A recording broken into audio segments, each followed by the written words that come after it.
업보에 시차는 있어도 오차는 없다라는 말을 아시나요? 잘못된 짓을 저지르면 시간은 걸릴지언정 결국 언젠가는 그 대가를 반드시 치른다는 말인데요. 저는 저 문장의 실제 경험자입니다. 저와 엄마를 사지로 몰아낸 인간들에게 오랜 시간 뒤에 똑같이 되갚아 주었거든요. 엄마나 저나 힘들고 서러운 시간을 많이 보냈는데 결과만 좋으면 다 좋다고 이제는 허심탄회하게 지난날의 이야기를 할 수 있게 되었네요. 지금부터 그 사연에 대해 이야기해 보려 합니다. 저는 유복한 환경에서 큰 부족함 없이 잘 살아왔습니다. 아빠는 의류 공장을 운영하셨고 엄마는 가정주부셨어요. 저는 외동딸이었죠. 아빠는 가족들에게는 좀 무뚝뚝하시고 자식인 저한테도 애정이 별로 없으셨어요. 그래서 저는 아빠랑 별다른 추억도 없었습니다.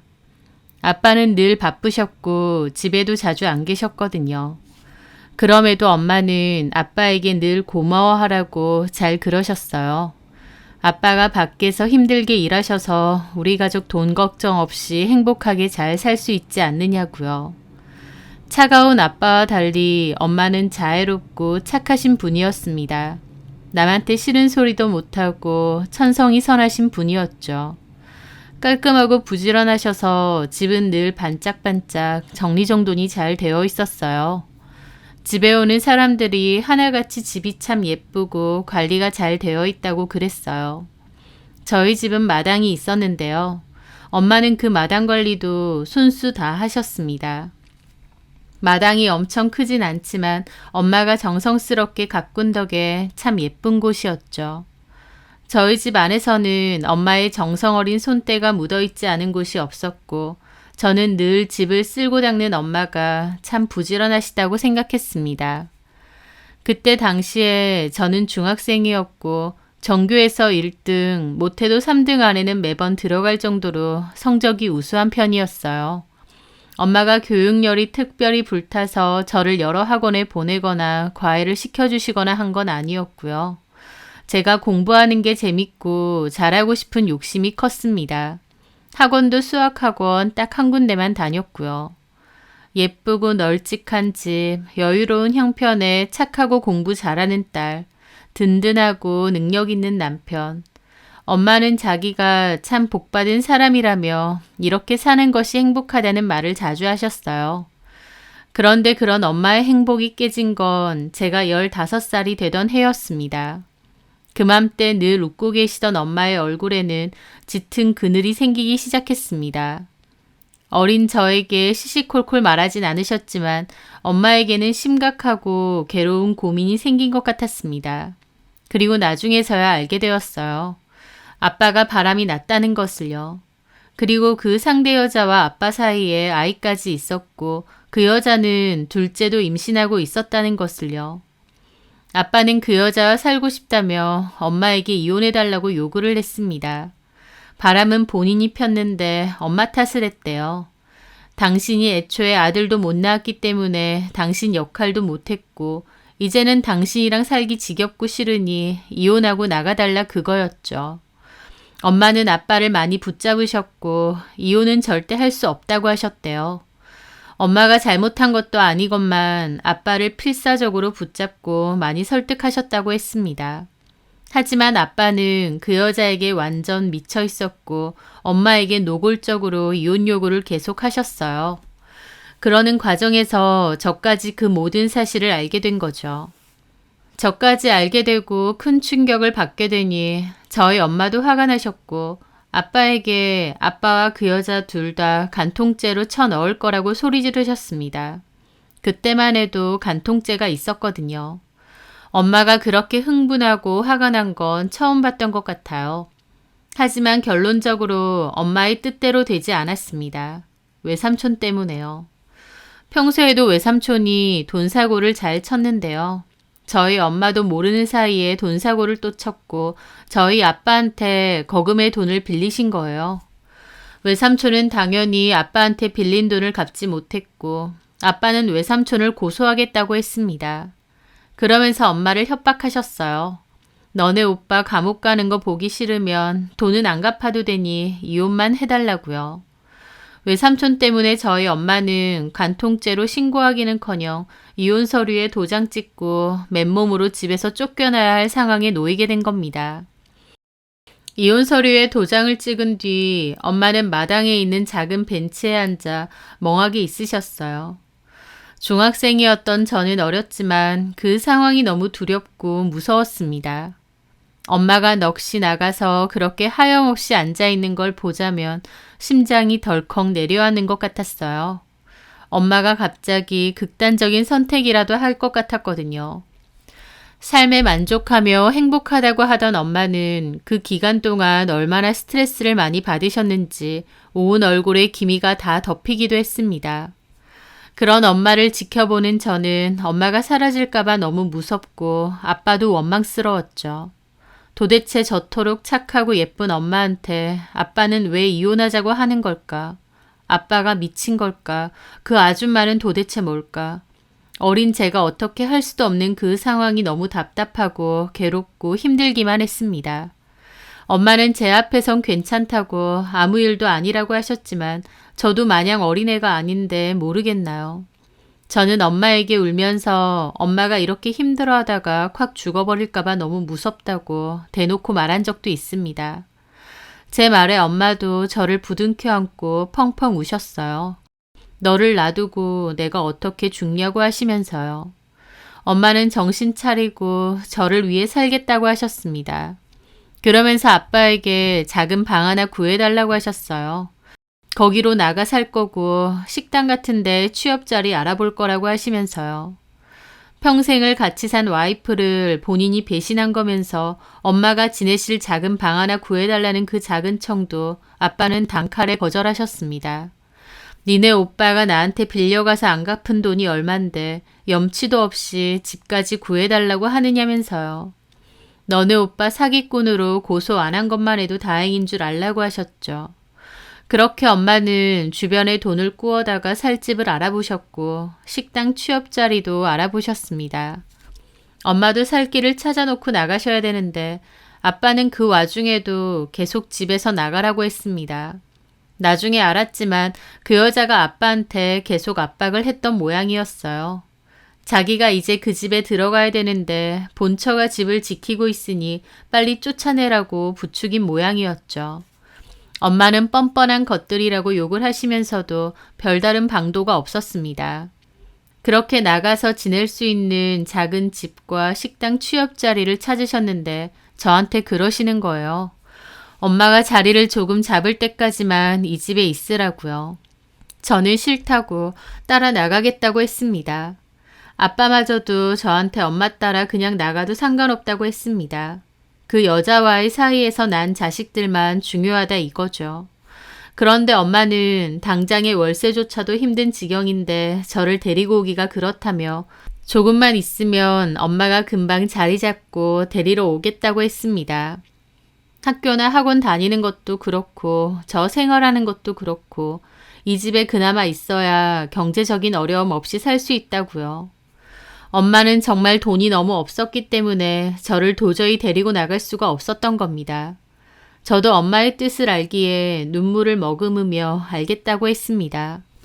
그렇게 엄마가 나가기로 한 날짜가 잡혔는데 바로 그 전날 엄마가 학교에 있는 저를 데리러 오셨어요. 그리고 조퇴를 하고는 저를 데리고 옷가게에 가서 옷을 하나 사주셨습니다. 밥도 사주시고요. 엄마는 좀 떨어져 살아도 자주 연락하고 자주 보러 가겠다고 조금만 기다리고 있으라고 눈물을 글썽이며 말하셨어요. 저도 알겠다고 그리고 엄마 집 주소도 알려달라고 했습니다. 가고 싶을 때 언제든 가겠다고요. 엄마는 집 주소를 알려주면서도 동네가 외진 곳이니 웬만하면 혼자 오지 말고 연락을 하면 엄마가 오겠다고 하셨어요. 그렇게 눈물 콧물 쏟고 엄마가 들려준 옷 선물 종이 가방을 들고 집으로 들어왔을 때였습니다. 그날 비가 좀 왔고 엄마랑 저랑은 한 우산을 쓰고 집까지 걸어왔어요. 돌아올 때 엄마와 저 둘 다 아무 말도 안 하고 걸어왔던 게 기억이 납니다. 저는 속으로 엄마가 우리 집에서 마지막 자는 날이니까 오늘은 엄마 옆에서 자야겠다고 생각했죠. 그런데 그 작은 소망조차도 이루어지지 않았습니다. 집 안으로 들어갔는데 마당에 엄마 짐이 내팽개쳐져 있더군요. 비를 홀딱 맞으면서요. 엄마는 어안이 벙벙했는데 앞을 보니 그 여자가 있었습니다. 배가 남산만하게 부른 날카롭게 생긴 여자였죠. 그 여자의 오른쪽에는 5살 정도 되는 남자아이가 서 있었고요. 아, 저 여자구나. 우리 아빠랑 바람나서 우리 엄마 내쫓은 여자가 저 여자구나. 알겠더라고요. 그날 처음 봤거든요. 엄마는 내 짐을 네가 뭔데 이렇게 해놓느냐 악을 지르셨고 그 여자는 이혼 도장 찍은 지가 언젠데 아직도 질척거리고 있느냐고 이제 내 집이니 꺼지라고 했습니다. 엄마는 내일 나가기로 했는데 네가 뭔데 이러냐고 울분을 토하셨어요. 그러면서 천년 주제에 뻔뻔하다고 하셨죠.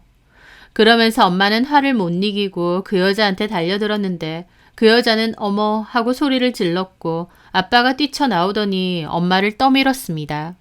저도 엄마 소리를 지르며 바닥에 내팽개쳐진 엄마를 부둥켜 안았죠. 네가 인간이냐? 여자한테 눈이 돌아서 조강지 쳐버리고 자식 앞에서 이러고 싶어? 나가라는데 왜 안 나가고 굼뜨고 있어 있기를? 그래 나간다. 나가주마. 천벌 받을 것들. 얼마나 잘 먹고 잘 사나 내가 두 눈으로 똑똑히 지켜본다. 그 말에 그 여자가 웃더라고요. 아줌마보다는 훨씬 잘 살 거니까 걱정 마요. 그쪽 꼬라지나 걱정해. 돌아갈 친정도 없고 살 집도 제대로 없는 주제에. 그 말에 저도 눈이 돌았죠. 아줌마, 저희 엄마한테 그렇게 말하지 마세요. 제가 저렇게 외치자 아빠도 눈을 희번뜩하고 그 여자도 정색하고 저를 노려보더라고요. 지네 엄마랑 똑같네. 야, 이 자식아. 너 누구 너라 말을 그따위로 해? 그리고 아줌마는 무슨 아줌마? 이제 새엄마라고 불러. 알았어? 나 저런 새엄마 없어요. 아니 이 자식이 근데? 하면서 저까지 때리려고 하시는 겁니다. 엄마가 아빠를 떠밀면서 내 새끼한테 손대지 말라고 악을 쓰셨어요. 아빠는 진절머리 난다고 네 짐 들고 당장 나가라고 하고는 그 여자 집 안으로 들어갔습니다. 그날 비가 많이 왔고 엄마는 흐느껴 울면서 짐을 챙기셨어요. 제가 들어드린다고 했고 엄마는 괜찮으니까 들어가라고 했습니다. 감기 걸린다고요. 저는 짐 들어준다고 끝까지 안 들어간다고 버텼고 결국 엄마와 저는 비를 맞고 짐을 챙겨든 채 걸어갔습니다. 버스를 탔는데 비에 너무 젖어서 버스기사 아저씨가 자리에는 앉지 말라고 하실 정도였어요. 그렇게 버스도 한참 타고 엄마가 구하신 집으로 갔습니다. 어떤 외진 달동네 같은 동네였는데 그 동네 안에서도 꽤 안쪽에 있더라고요. 엄마가 앞으로 이런 데서 사셔야 되나 충격을 크게 받았습니다. 작은 방 안에 짐을 놔뒀고 날이 늦어 그날은 엄마 집에서 잤어요. 그 집이 너무 무섭고 낡고 이런 데서 엄마가 혼자 살 거라고 생각하니 눈물이 자꾸만 났습니다. 저는 나도 그냥 여기서 살겠다고 했는데 엄마가 학교도 다녀야 되는데 여기서 어떻게 사느냐고 내일 데려다 줄 테니 집에 들어가라고 하셨어요. 그리고 돈 모아서 반드시 데리러 올 테니까 조금만 참고 기다리라고 하셨습니다. 그날 엄마도 저도 잠에 들지 못했던 것 같아요. 엄마는 등을 돌려 흐느껴 우셨던 것 같고 저도 엄마가 속상할까봐 겉으로는 티를 안 냈지만 속으로는 계속 울고 있었습니다. 아빠의 잘못된 행동으로 인해 엄마와 저는 너무 비참하고 괴로워졌으니까요. 엄마의 당부로 저는 아빠 집으로 돌아갔습니다.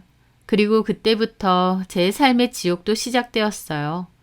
새엄마, 아니 그 여자는 저를 대놓고 싫어하고 구박했습니다. 아빠는 새엄마 치마폭에 쌓여서 저를 아예 투명인간 취급하셨어요. 학교 생활에 필요한 용돈도 제대로 안 줬고 저만 보면 싸가지가 없느니 예의가 없느니 욕을 하셨죠. 밥도 저는 꼭 남은 밥을 주거나 그마저도 아빠가 없으면 안 주기 일쑤였습니다. 제가 차려 먹으려고 해도 밥솥에 밥이 없거나 반찬을 치워버리는 일도 허다했어요. 의도적으로 저 보란 듯이 본인하고 본인 자식만 먹는 경우가 많았고요. 저는 제가 먹을 밥이 없으니 라면을 잘 끓여 먹었는데 아빠한테는 제가 밥은 안 먹고 라면만 먹으니 살이 찐다고 뭐라고 하시더라고요.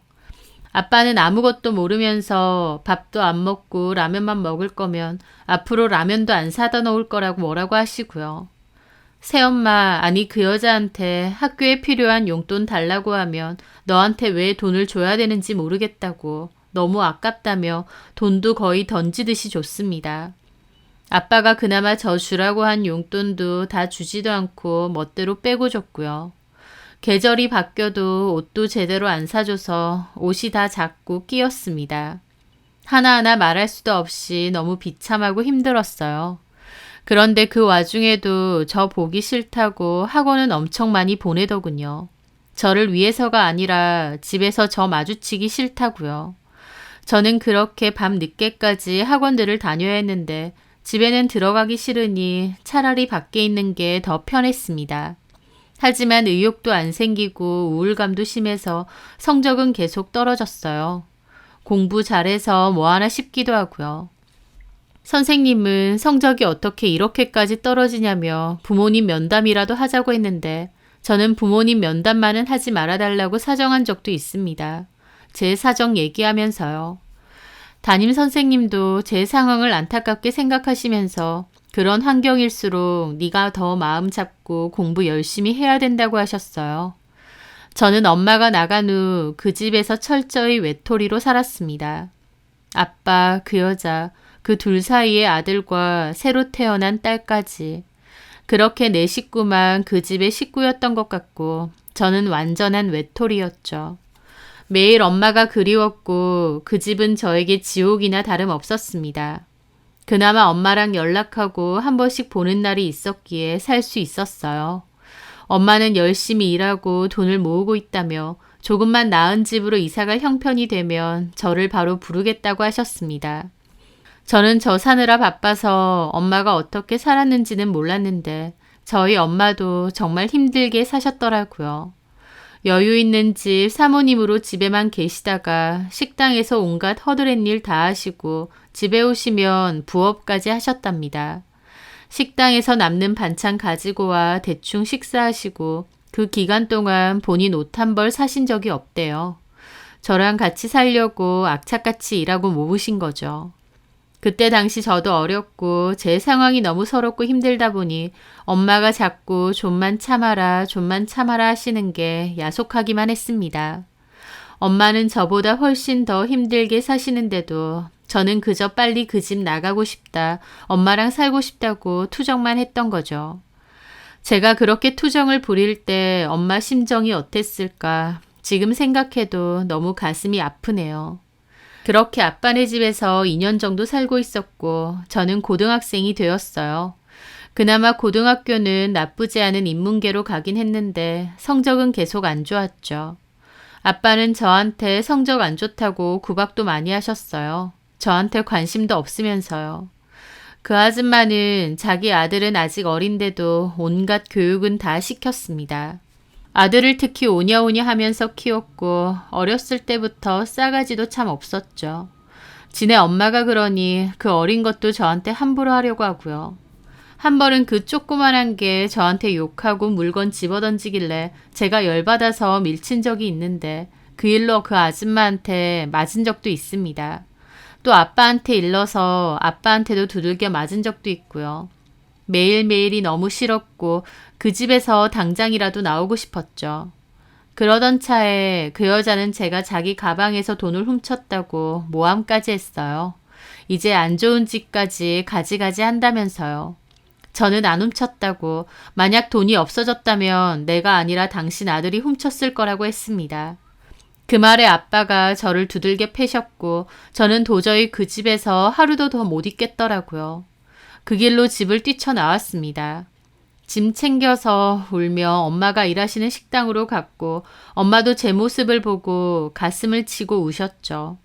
저는 돌아가지 않을 거라고 엄마랑 무조건 살 거라고 했습니다. 엄마도 그런 저를 보며 가지 말라고 이제 엄마랑 살자고 하셨죠. 그 모습에 식당 주인이셨던 아주머니가 돈을 좀 빌려주셔서 그나마 좀 나은 집으로 이사를 갈 수 있었습니다. 그 집에서 엄마랑 저랑 둘이서 살게 되었죠. 엄마는 주인분께 감사하다고 매달 월급에서 일정 금액을 열심히 갚으셨어요. 저는 엄마랑 둘이서 살게 되니 그제야 속이 편하고 좋더라고요. 집 자체는 아빠 집이랑 비교도 안 되게 허름하고 작을지언정 그래도 마음만은 너무 편안했습니다. 그리고 저는 다시 공부를 열심히 하기 시작했어요. 성공해서 엄마를 반드시 호강시켜 주겠다. 그 생각밖에 없었거든요. 정말 악착같이 공부했어요. 집에 돈이 없어서 학원도 하나 못 갔지만 오히려 성적은 훨씬 좋아지기 시작했습니다. 학교에서도 놀랄 정도로요. 게다가 제가 성적이 좋고 성실하다고 한 학원에서 학원 홍보를 위해 공짜로 학원에 다닐 수 있게 해주시더라고요. 나중에 제가 좋은 대학을 가게 되면 학원 홍보가 된다고 하시면서요. 저는 그 학원을 공짜로 다니면서 부족한 부분도 채우고 정말 열심히 공부했습니다. 그렇게 저는 국립대 법학과에 들어갔어요. 그 후 로스쿨에도 진학을 했고 변호사 시험에도 합격을 하게 되었습니다. 엄마도 정말 많이 기뻐하셨고 저도 너무 행복했어요. 저뿐만 아니라 엄마에게도 좋은 일이 많았습니다. 정직하고 성실한 엄마를 워낙 좋게 보셨던 식당 사장님이 나이가 많이 들면서 저희 엄마에게 좋은 값의 가게를 넘기시고 은퇴를 하셨어요. 서로 하겠다는 사람이 많았는데 그 사장님은 저희 엄마에게 넘기신 거였죠. 원래부터 장사가 잘 되는 곳이었는데 엄마가 본격적으로 맡아서 하시게 되면서 더더욱 잘 됐습니다. 엄마는 특유의 성실함과 근성, 친절함으로 열심히 일하셨어요. 가게는 갈수록 잘 됐고 엄마는 처음 가게를 낼 때 빌렸던 대출도 금방 갚고 그때부터 돈을 끌어모으기 시작하셨습니다. 저도 로펌에 들어가서 본격적인 변호사로서의 삶을 시작했고 엄마 가게도 승승장구였습니다. 엄마와 저는 번듯한 집도 마련을 했어요. 그 옛날 벽에 곰팡이가 심했던 오래된 반지하 월세방에서 이제는 번듯한 신축 아파트의 가장 탑층으로 들어갔죠. 새 집에 들어간 날 엄마와 저는 밤새도록 많은 얘기를 나누었습니다. 그리고 이렇게 잘 돼서 너무 다행이라는 얘기도 했죠. 엄마는 제가 그런 가정환경 속에서 말썽 안 부리고 엇나가지 않은 것만으로도 고마운데 이렇게 공부 열심히 해주고 성실하게 살아줘서 고맙다고 하셨어요. 저 역시도 엄마에게 그런 힘든 일을 겪어도 꿋꿋하고 씩씩하게 살아주신 것, 내 옆에 잘 있어주신 것 모두 다 너무 감사하다고 했습니다. 엄마와 저는 돈이 없어서 비참했던 그 옛날과 달리 여유로운 마음으로 행복하게 잘 지내고 있던 참이었어요. 어느 날 출근을 했는데 누가 절 찾아왔다는 겁니다. 나가보니 웬 누추한 꼴에 나이든 남자가 서 있더군요. 누구시냐고 하며 다가가니 놀랍게도 아빠였습니다. 처음엔 얼굴 살도 너무 빠지고 왜소해져서 못 알아볼 뻔했어요. 아빠는 저를 보고 눈까지 희번뜩거리며 기뻐하시더라고요. 세상에, 너 변호사 됐다는 얘긴 들었는데 장하다. 아주 멋져 우리 딸. 아빠한테서 우리 딸이란 소리를 듣는데 구역질이 치밀어 올랐습니다. 그 여자 치마폭에 쌓여서 저는 나몰라라 하고 나중에는 폭력까지 행사했으면서 어떻게 인간이 이런가 속에서 우라통이 치밀어 오르더라고요. 여긴 어쩐 일이세요? 아, 어쩐 일이긴. 애비가 자식 찾아오는데 무슨 일이 있어야 되냐? 너도 그렇다. 변호사 됐으면 됐다고 애비한테 말을 해야 될 거 아니야. 뻔뻔하게 저 말을 내뱉는데 기가 차더라고요. 그리고 아빠의 꼴을 보니 알코올 중독인지 손도 떨고 그 행색이 예전에 저희 아빠랑 동일 인물인 것처럼 안 보일 정도로 달랐습니다. 사실 그 사이에 아빠의 근황은 몇 번 들은 적이 있어요. 아빠의 공장이 망했고 빚도 많이 졌다고 했습니다.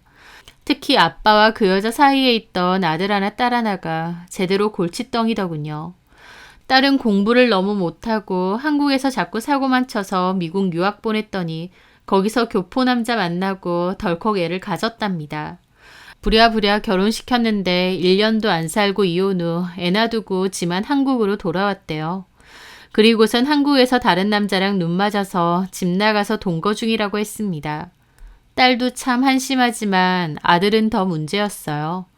사업병에 제대로 걸려서 사업한답시고 집안에 있던 돈을 다 날려먹은 돈귀신이랍니다.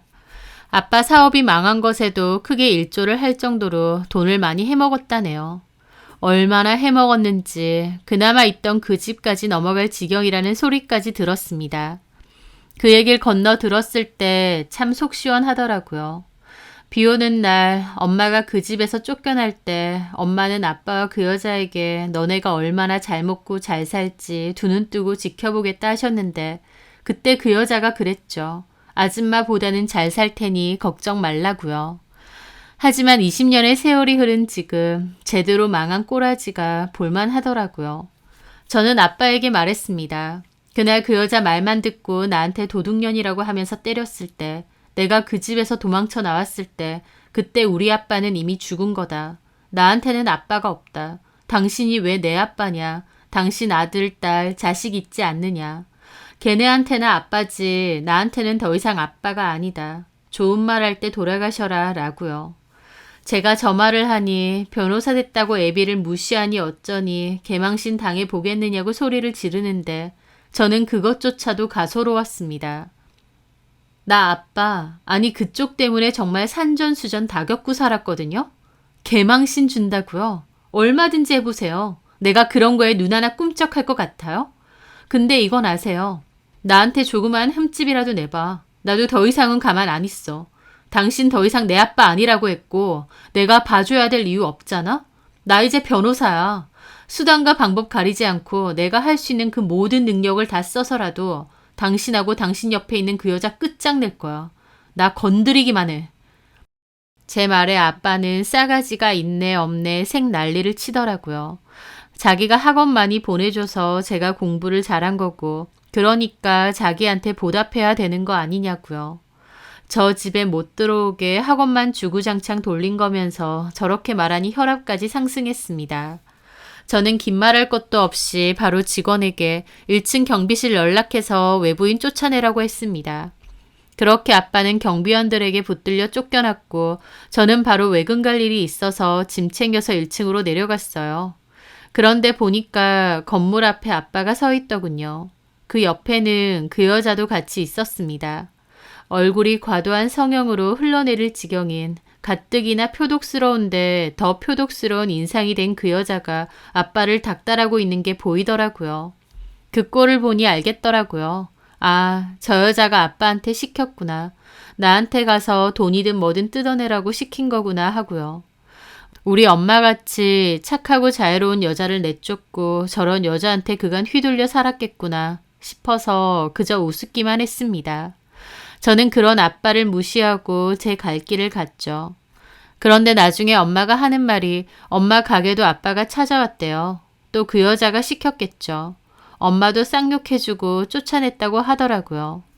그러면서 나름 예전에는 잘 살았는데 어쩌다가 그 모양 그 꼴이 됐냐, 뭐 얼마나 망한 건가 하시더라고요. 저도 좀 궁금하긴 한 겁니다. 그래서 따로 좀 알아봤죠. 그리고는 알게 되었습니다. 그 아들이 사업한답시고 생긴 어마어마한 빚을 못 갚았고 보증공사에 채무가 생겼더라고요. 결론적으로 돈을 못 갚아서 그 집마저 경매에 넘어간 상황이었습니다. 엄마와 저를 쫓아냈던 그 집, 그 여자와 아빠, 그리고 그 여자 사이에서 난 자식들이 배부르고 등 따시게 살았던 그 집. 그 집이 결국 경매에 넘어간 것이었죠. 저는 이 상황을 엄마한테 얘기했는데 엄마는 상황을 다 듣더니 그 집을 우리가 사자고 하셨습니다. 경매 물건이고 시세보다 훨씬 저렴한 건 맞는데 엄마가 왜 굳이 그 집을 사자는 건지 이해가 안 되더라고요. 그런데 엄마는 그 집을 사고 싶다고 하셨습니다. 엄마와 제가 쫓겨났듯 이번엔 우리가 그것들을 쫓아내고 싶다 하셨죠. 엄마랑 저는 살고 있는 집이 있으니까 그 집에 들어가서 살지는 않아도 경매 낙찰받고 전세 주거나 다시 되팔아도 되지 않냐고요. 저도 좋다고 했습니다. 엄마가 원하는 대로 하겠다고요. 그렇게 저는 경매에 참여를 했어요. 그리고 그리 힘들이지 않고 그 집을 낙찰받게 되었습니다. 경매 진행 후 남는 금액이 있으면 아빠와 그 여자한테 남는 거라도 있겠지만 그 아들이 만든 채무가 너무 큰 탓에 아빠와 그 여자가 받을 돈이 거의 없더라고요.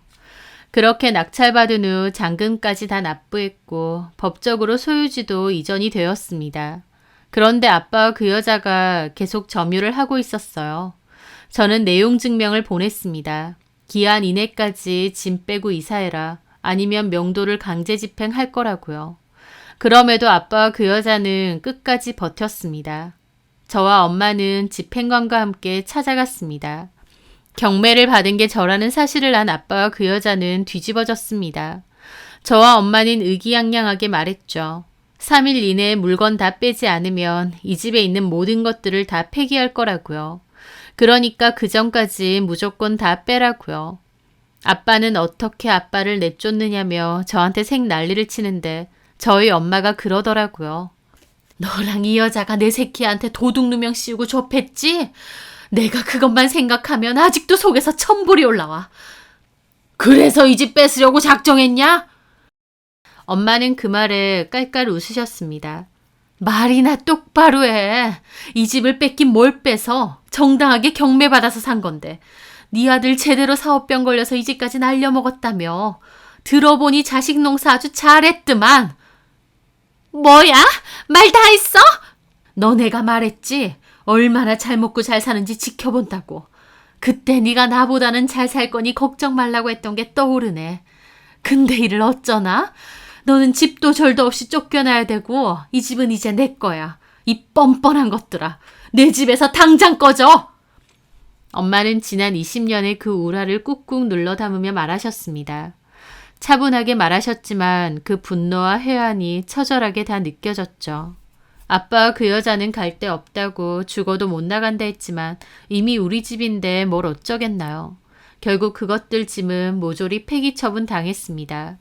그날 공교롭게 날씨가 굳어서 비가 조금 왔는데 그것들이 떵떵거리며 누리고 살던 그 모든 물건들이 다 밖으로 내쳐지고 그 인간들 역시도 그 집에서 맨몸으로 쫓겨나게 되었죠.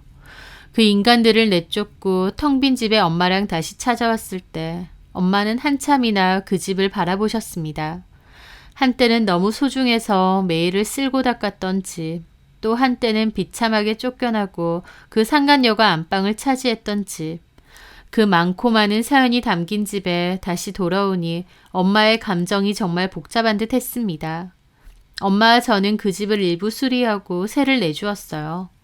그리고 나중에 건너 들어보니 아빠와 그 여자는 오래된 반 지하방에서 허구한 날 싸우고 산다더군요. 싸우고 욕하는 소리가 끊이지를 않는데요. 그 아들도 더 이상 지네 아빠한테 받을 게 없어 보였는지 연락 두절됐다고 하고요. 한때는 떵떵거리며 살던 아빠의 말년이 그토록 비참하고 처참할 수가 있나 싶었죠. 조강지쳐 버리고 자식 버린 남자의 최후가 저런 거구나 싶었습니다. 저는 그래도 아빠 아니냐라는 말이 제일 듣기 싫습니다. 그 사람은 제 아빠가 아니에요. 생물학적으론 제 아빠일지 모르지만 저희 엄마를 비참하게 버리고 자식인 저까지 그토록 외롭고 괴롭게 만든 그 사람은 더 이상 제 아빠도 아니고 어떻게 살아도 신경 쓰고 싶지 않습니다. 본인들이 저지른 죗값에 비하면 그 정도로 사는 것도 감지덕지하며 살았으면 하네요. 저랑 엄마는 더 보란듯이 행복하게 잘 살 거거든요. 저희 엄마 참 고생 많이 하고 모진 일도 많이 겪으셨는데 남은 인생만큼은 꽃길만 걷게 해드리고 싶네요. 제 사연 들어주셔서 감사합니다.